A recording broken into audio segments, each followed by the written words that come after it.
Otep à tous, bien-aimés frères et sœurs, la Slovaquie a un nouveau président, M. Peter Pellegrini.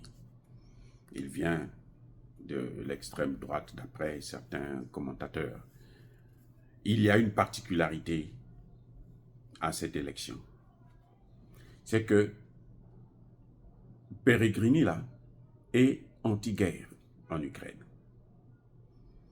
Il est foncièrement contre l'envoi de troupes et des armes à l'Ukraine. On est en train de voir avec cette élection que le front anti-guerre est en train de s'agrandir. Il rejoint la Hongrie, qui ne veut pas que l'OTAN puisse continuer à financer cette guerre parce que ça n'arrange pas les affaires de la sous-région. Ça n'arrange pas les affaires de l'Europe. Ça arrange plutôt les affaires des Américains. Et eux, ils ont besoin du pétrole, ils ont besoin du gaz. Car ils ont tous compris que l'énergie, et l'énergie russe notamment, qui est une énergie à bon marché, est très important pour eux, pour l'industrialisation de leur pays. La Slovaquie rentre en force et décide de ne plus investir pour la guerre. De toutes les façons, ils savent que c'est une guerre perdue d'avance. Parce qu'au moment où nous parlons, même Zelensky lui-même crie à l'échec de cette guerre. L'Europe ne va pas survivre si elle continue à alimenter la guerre en Ukraine. L'Europe va se disloquer comme l'ex-URSS s'était disloquée. Et ce sera autour des États-Unis parce que tout empire finit par périr. Vous savez pourquoi?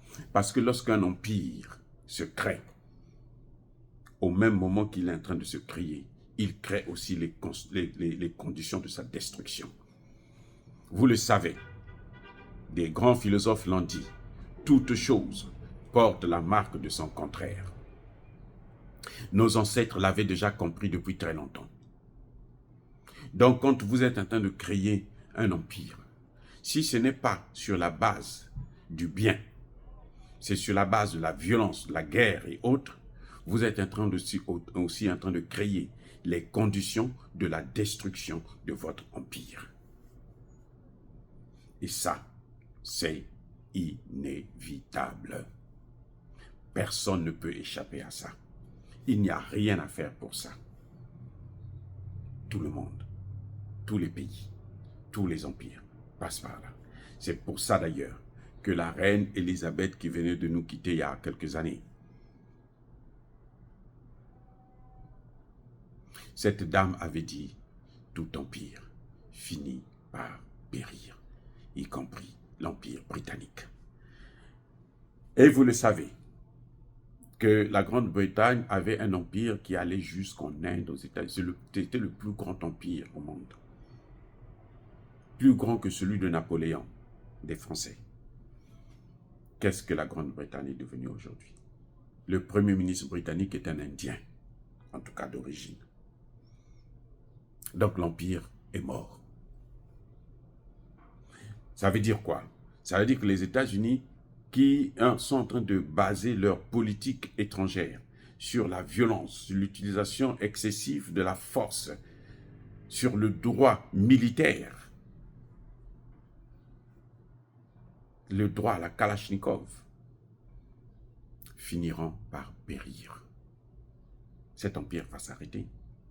La dédollarisation est déjà en route et ça va continuer. Donc les Européens, pour limiter les dégâts, ils n'ont qu'à arrêter cette guerre le plus rapidement possible. Au lieu de suivre les folies d'Emmanuel Macron, qui d'ailleurs, on le sait aujourd'hui, les mercenaires français qui sont en Ukraine se font massacrer là-bas comme des poulets. Donc, nous pensons que l'idée du nouveau président Pellegrini de la Slovaquie, elle est essentielle et fondamentale. Encore une fois de plus, bien-aimés frères et sœurs, soyez bénis, abondamment bénis par le Dieu des Kémites et par nos ancêtres angélisés. Mais que tous ceux qui persécutent le continent africain, le pillent et le déstabilisent, qu'ils soient noirs, blancs, chinois, arabes, juifs, indiens, qui qu'ils soient punis, maudits, foudroyés, neutralisés, écrasés, effacés par le Dieu des Kémites et par nos ancêtres angélisés. Vive l'Afrique éternelle, j'ai dit et j'assume.